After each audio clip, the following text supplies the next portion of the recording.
To celebrate the start of summer and the end of season 1 of the Heart Rest podcast, I want to share with you some of my favorite Christian nonfiction books. I pray these books will help you find heart rest and answer yes to summertime's invitation to read. Hi, I'm Crystal Storms, an author and artist. Welcome to the Heart Rest podcast. You're listening to episode 20. My desire is to help you exchange your weariness for oneness with Christ through biblical encouragement and practical tips so you can find rest close to His heart. If you struggle with overwhelm, weariness, or you just need the simple reminder that His grace is enough, you're in the right place for encouragement to rest in Christ. Listen in. I started sharing my favorite Christian nonfiction books on the blog in 2017. I'll link those blog posts in the podcast notes. This list is extra curated because it's been 2 years since I've shared my favorites. The About the Book descriptions come from Amazon, where I'm a grateful affiliate, followed with one of my favorite quotes from each book. The best quotes stick with you long after you turn the last page. Abundant Simplicity, Discovering the Unhurried Rhythms of Grace by Jan Johnson. Do you know what behaviors are life-draining for you? Separating you from God? Simplicity is about choosing the engaging relational life we were meant to live. It means shedding obligation and pretension. It means spending time, energy, and money in ways that help us become clear-headed. It means being intentional about what we do and how we live. These choices allow God's power to move through us and bless others as we have space to do good. A favorite quote. The point of simplicity is not efficiency, increased productivity, or even living a healthier, more relaxed life. The point is making space for treasuring God's own self. Growing Slow. Lessons on Unhurrying Your Heart from an Accidental Farm Girl by Jennifer Jukes Lee. We long to make a break from the fast pace of life. But if we're honest, we're afraid of what we'll miss if we do. Yet when going big and hustling hard leaves us stressed, empty, and out of sorts, perhaps this can be our cue to step into a far more satisfying, sustainable pace. In this crafted, inspiring read, beloved author Jennifer Jukes Lee offers a path to unhurried living by returning to the rhythm of the land and learning the ancient art of growing slow. A favorite quote. The little things are the big things, and those are the things that change the world. Keep a Quiet Heart by Elizabeth Elliot. When life gets too busy, too impersonal, and too much to handle, it's time to turn to God for some peace and quiet. Keep a Quiet Heart is a unique collection of some of Elizabeth's best work from her newsletter.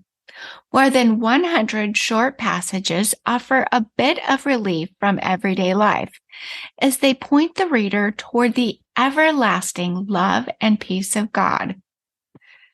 Almost every page has a great quote, but a favorite is, "Yes, Lord, your will is my conscious choice. Nothing more, nothing less, nothing else."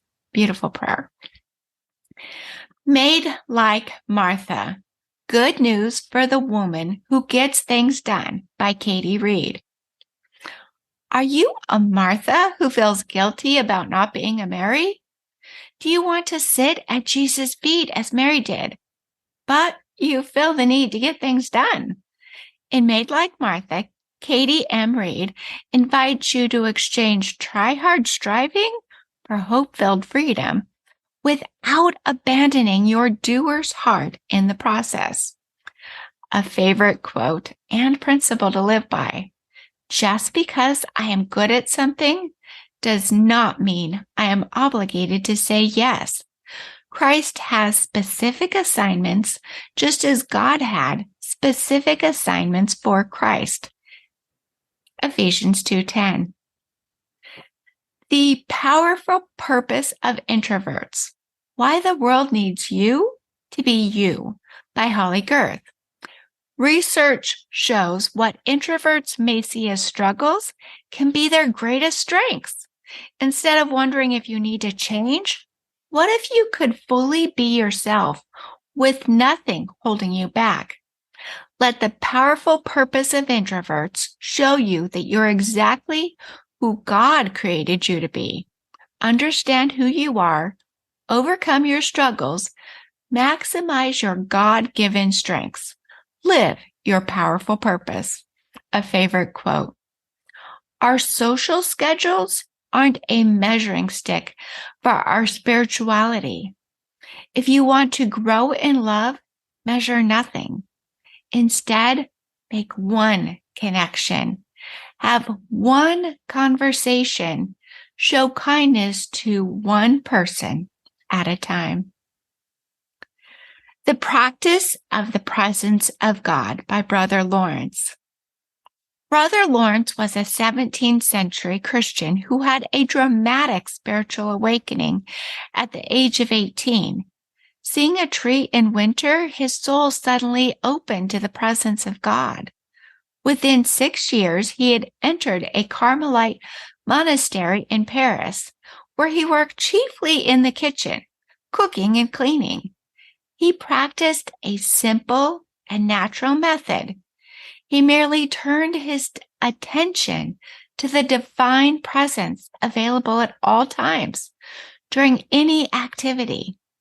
He reports that he was as fully present with God while washing dishes in the kitchen as he was when partaking of the sacraments in worship. A favorite quote.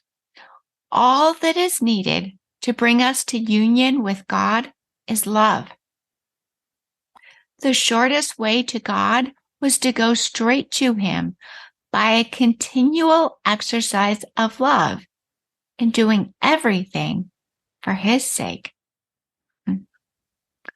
Rest now. 7 ways to say no, set boundaries, and seize joy by Kelly Bellari. Rest now offers permission to breathe. It exposes the lies that distract, tire, and bully us so we don't strive for rest, but love from it, like Jesus did. Learn how to create boundaries that allow you to overflow with love. Say no so you don't hate yourself later. Ditch passive-aggressive behaviors in favor of healthy conversations, and embrace permission-giving thoughts to create mental space for God. A favorite quote.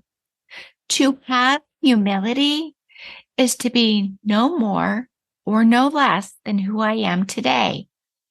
I can't be more loved than I already am. I can't be more beautiful than I am in Christ.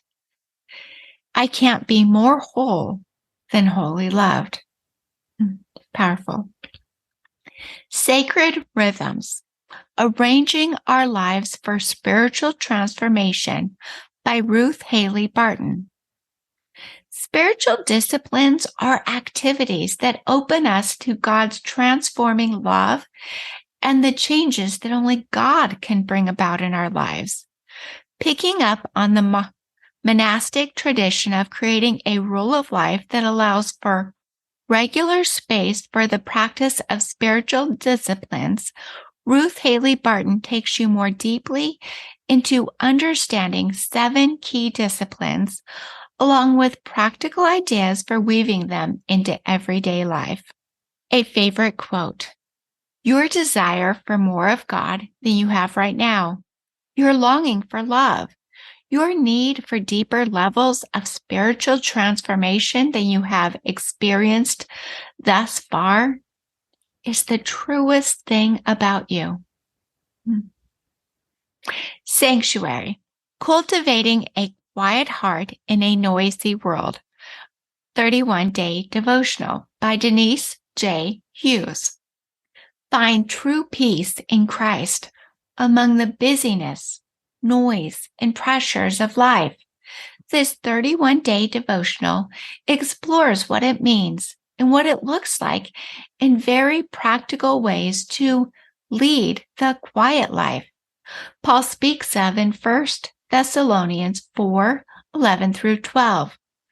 Readers will come to see that a quiet life doesn't mean escaping from the world around them, but centering their hearts on Christ so that they can live with a clear focus, a quiet confidence, and a steady pace. A favorite quote: part of cultivating a quiet heart is to live in a way that is free from the pursuit of more, to cherish what we already have, and to be at rest in a place of deep contentment. Waymaker, Finding the Way to the Life You've Always Dreamed of by Ann Voskamp. Deeply personal, Ann shares the moments of her life where the Waymaker transformed brokenness into beauty. Learn to encounter the Waymaker in surprising ways in your own life and begin to see him working in every miraculous detail. Even now, the Way is making the way to walk through waves and into a life more deeply fulfilling than your wildest dreams. A favorite quote, and there were so many. When you know you are fully known and still fully loved, nothing can scare you. There is a reason that God is love and he is with us, because this is all we need. Whether you find yourself resting in a hammock, in the cool of the AC, or toes in the sand, I pray you also have the pleasure of a book in your hand. Happy summer reading. Each episode, I want to offer you a question to journal about or simply contemplate. What helps you set aside your to-do list so you can make time to read and recreate yourself? Thank you for listening to episode 20 of the Heart Rest Podcast. I hope this simple encouragement of books to help you find heart rest can help you cultivate a rhythm of rest. Because while it's true that life is complicated, our hearts find rest when we keep first things first and release the rest. As always, you can find me online at crystalstorms.me, where you can also find a blog post of this and every episode. That's a wrap of Season 1. I would love to know what episode was your favorite or touched you the most. Let me know in the reviews. And make sure to subscribe so you don't miss the start of Season 2. See you soon.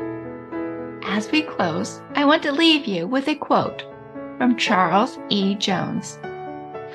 You will be the same person in 5 years as you are today, except for the people you meet and the books you read. Thanks for listening, sweet friend. Until next time, rest in Christ.